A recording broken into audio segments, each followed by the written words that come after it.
Siapa yang tidak mau mengusung sosok yang merajai survei elektabilitas dengan angka sudah lebih dari 30%? Ganjar sudah menjadi magnet bagi partai manapun yang mengusungnya. Sedangkan Anies malah stuck dengan Nasdem. Tentu saja bakal sangat menarik jika nantinya Anies dan Ganjar bertemu di debat capres ya. Apakah Anies masih bisa hanya mengandalkan keahlian tata katanya? Ganjar itu seorang pembicara yang handal dan cerdas loh.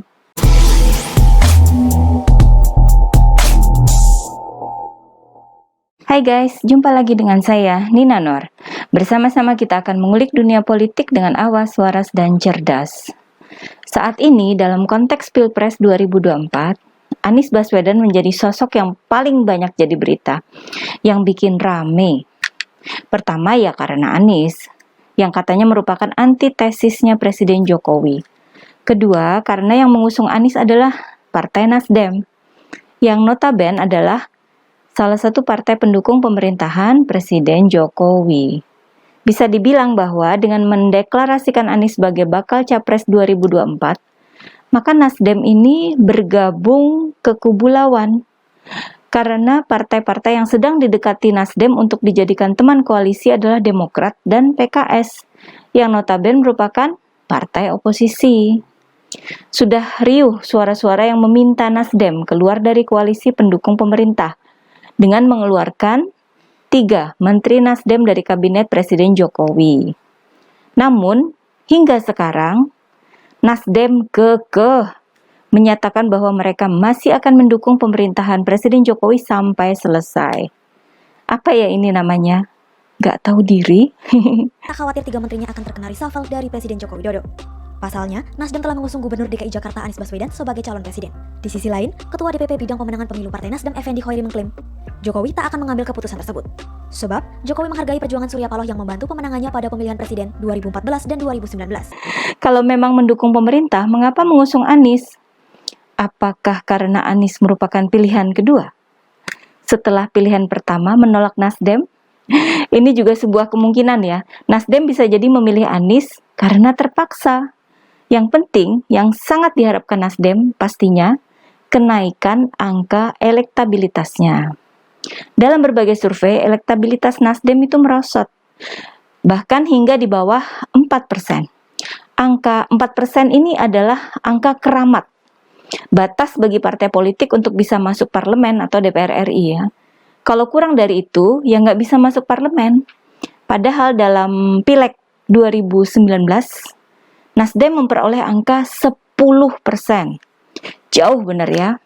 Oleh sebab itu deklarasi Capres Nasdem tanpa adanya koalisi yang mendukung dinilai merupakan satu cara buat Nasdem untuk mendongkrak elektabilitasnya. Nekat sih itu namanya ya. Soal Nasdem dan Anies ini memenuhi berbagai pemberitaan maupun media sosial. Para pendukung dan buzzer Anies pun makin gencar menjual prestasi Anies. Apalagi pada 16 Oktober lalu, itu merupakan hari terakhir Anies jadi Gubernur DKI Jakarta. Kerja keras sangat diperlukan untuk terus menjaga elektabilitas Anies. Anies sepertinya merasa lebih unggul daripada saingan beratnya, Ganjar Pranowo. Karena Anies kan sudah deklarasi capres. Juga ada 2 momen ketika Anies ini dikelilingi oleh para ketua umum dan elit partai, seperti AHY, SBY, Surya Paloh, JK, dan Presiden PKS Ahmad Syahiku. Keduanya di acara resepsi pernikahan ya, udah berasa kayak presiden gitu ya. Sementara Ganjar, nama Ganjar hanya ada di dalam survei. Ganjar tidak pernah menyentuh soal copras-capres ini. Malah di internal PDIP sempat terjadi semacam keributan ya, karena Ganjar disebut sok pintar dan kelewatan karena banyaknya aktivitas pendukung Ganjar di medsos dan di lapangan, serta ada momen di mana Ganjar kena sindir puan dan tidak diundang di acara partai. Pokoknya Ganjar ini seperti dibully di dalam partainya sendiri terkait urusan capres ini. Padahal kalau soal deklarasi capres oleh para pendukung Ganjar, Anies jelas kalah banyak karena makin kesini hampir tiap hari ada saja deklarasi Ganjar capres oleh para pendukungnya di berbagai daerah, termasuk di Jakarta, wilayah kekuasaan Anies dulu. Seperti Carta Politika Indonesia, hasil survei periode 10 hingga 17 April 2022 mendapati Ganjar Pranowo paling unggul dengan meraup 29,2% suara responden. Menyusul Prabowo Subianto 23% dan Anies Baswedan 20,2%. Namun saya sendiri dari dulu hingga sekarang, saya percaya bahwa PDIP justru sedang menempa Ganjar untuk makin bisa disejajarkan kemampuan dan daya tahannya seperti Presiden Jokowi.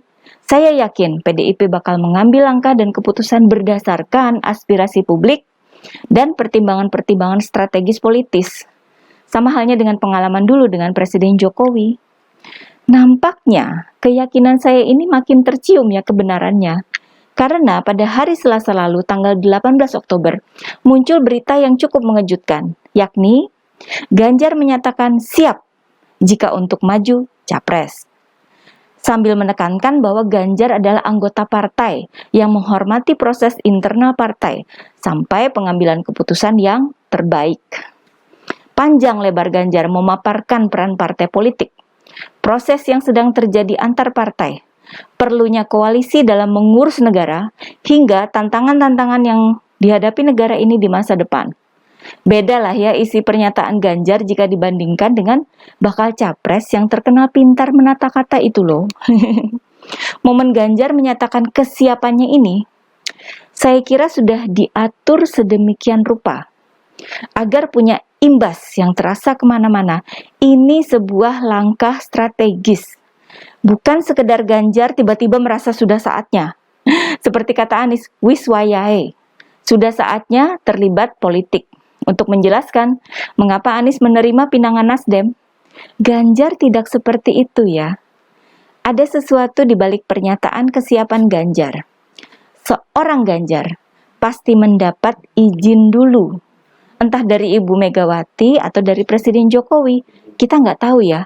Yang pasti, Sekjen PDIP Hasto Kristianto sudah menegaskan bahwa pernyataan kesiapan Ganjar Nyapres itu sama sekali tidak melanggar disiplin PDIP. Karena menurut Hasto, Ganjar hanya bicara soal kesiapannya ditugaskan PDIP untuk kepentingan bangsa dan negara. Penjelasan ini seakan menguatkan kesiapan Ganjar buat Nyapres, bahwa dari segi PDIP tidak ada argumen yang menyatakan bahwa Ganjar tidak mampu atau tidak pantas menyatakan kesiapan jadi capres, ya kan? Dan yang pasti lagi, momen pernyataan kesiapan Ganjar ini sudah dipilih sebagai momen yang tepat. Jadi kapan dideklarasikan sebagai calon presiden? Ya, yang mendeklarasikan adalah partai-partai itu. Saya tidak tahu apakah partai cukup percaya dengan saya. Tapi Pak Ganjar siap? Untuk bangsa dan negara ini apa sih yang kita tidak siap? Terima kasih Pak Ganjar. Ketika Anies sudah lengser dari jabatannya, ketika pengganti Anies, Heru Budi Hartono sudah masuk kerja, ketika sambutan terhadap Heru Budi di Balai Kota sangat meriah, tidak kalah dengan ramainya acara pelepasan Anies. Ketika Heru Budi sudah terlihat jelas cara kerjanya oleh publik, seperti dibukanya lagi Balai Kota untuk pengaduan warga dan gercepnya Heru Budi bertemu Menteri PUPR membahas penanganan banjir. Cara kerja Heru Budi sebenarnya cukup telak bikin Anies nyungsep. Kedepannya, keberhasilan kerja Heru Budi dan hasil-hasil kerja nyatanya bakal makin menyulitkan partai politik untuk menjual kemampuan Anies sebagai calon presiden. Di Jakarta saja kinerjanya kalah sama Heru Budi, ya kan? Sementara Ganjar yang masih punya jabatan, masih punya banyak kesempatan menorehkan banyak prestasi. Dan sekarang, sesudah pernyataan kesiapan Ganjar itu, situasi jadi berbeda. Para pendukung Ganjar makin leluasa menggelar deklarasi dukungan. Ganjar pun ketika bertemu dengan petinggi partai lain, pasti bakal jadi berita dan dikaitkan dengan soal Nyapres.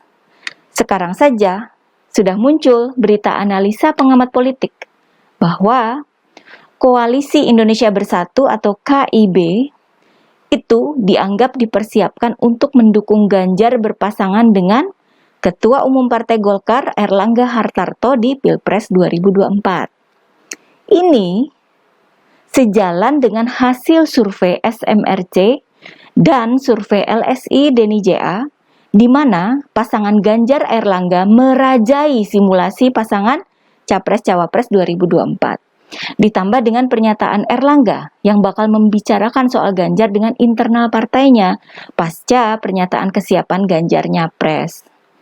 Kedepannya, kita bakal bisa membandingkan Anies dengan Ganjar secara makin sejajar dalam konteks Pilpres. Capres dengan Capres. Bedanya, koalisi pendukung Anies masih semu, masih belum jelas. Sementara pintu makin terbuka bagi Ganjar, baik dari partainya sendiri maupun koalisi partai lainnya. Siapa yang tidak mau mengusung sosok yang merajai survei elektabilitas dengan angka sudah lebih dari 30%? Ganjar sudah menjadi magnet bagi partai manapun yang mengusungnya, sedangkan Anies malah stuck dengan Nasdem. Tentu saja bakal sangat menarik jika nantinya Anies dan Ganjar bertemu di debat capres ya.